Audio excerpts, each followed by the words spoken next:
दोस्तों, हाल ही में महाराष्ट्र कैडरे की ट्रेनी आईएएस पूजा खेडकर को लेकर रोज नए खुलासे हो रहे हैं। दरअसल 2023 बैच की पूजा खेडकर ने पुणे में ट्रेनिंग के दौरान वीआईपी नंबर प्लेट लाल बत्ती वाली ऑडी के इस विवाद के बाद अब सर्टिफिकेट को लेकर सवाल खड़े हो रहे हैं। पहले उनके ऊपर आरोप था कि उन्होंने अपनी पहुंच का इस्तेमाल करके वीआईपी नंबर प्लेट मांगी थी।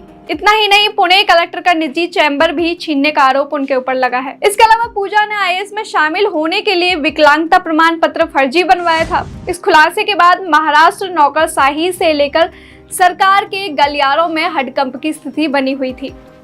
अब आईएएस पूजा खेडकर को लेकर फिर से नए खुलासे हुए हैं। पूजा खेडकर की व्हाट्सएप चैट उनके सीनियर ऑफिसर के साथ वायरल हो रही है। उन्होंने कलेक्टर को व्हाट्सएप पर मैसेज किया और अपने लिए अलग से बैठने का एक चैम्बर की मांग की। इसके अलावा कार रहने के लिए आवास और एक कांस्टेबल के लिए मांग की। सरकारी दफ्तर में खुद की लग्जरी ऑडी कार लेकर आने वाली पूजा ने उस पर महाराष्ट्र सरकार का बोर्ड लगाया था।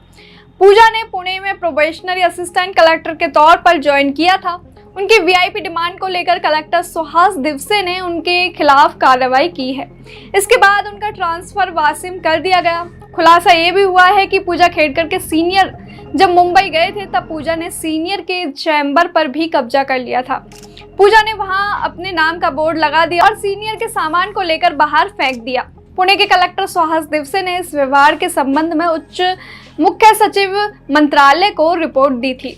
इस रिपोर्ट में कहा गया था कि 18 से 20 जून 2024 की अवधि में जब अपर कलेक्टर मंत्रालय में आए तो पूजा ने उनकी सहमति के बिना कुर्सियां, टेबल, चेयर और बाकी सामान बाहर निकाल दिया था।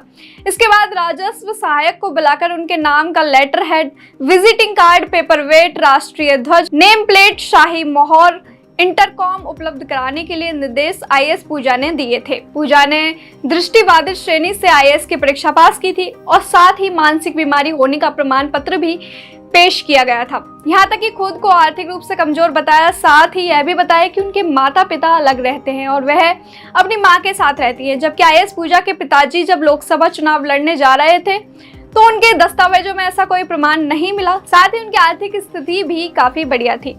आईएएस पूजा ने जानबूझकर यूपीएससी को गुमराह किया और जिसकी मदद से उन्होंने परीक्षा को पास किया था। अगर उनको ये छूट नहीं मिलती तो उनका आईएएस में सिलेक्शन होना लगभग असंभव था।